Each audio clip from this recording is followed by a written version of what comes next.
සතුට දුන්නට හීන හැරිලා යනකොට රිදුනේ පපුවට හීන හැරිලා යනකොට රිදුනේ පපුවට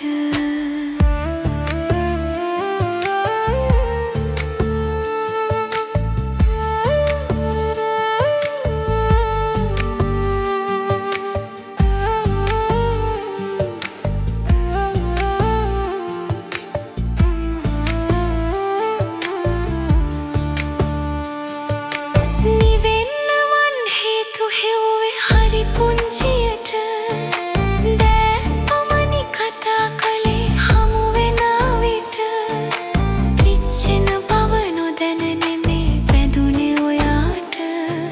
සත්තයි මන් මටත් වඩා ආදරේ නුඹට කොපුල් මතට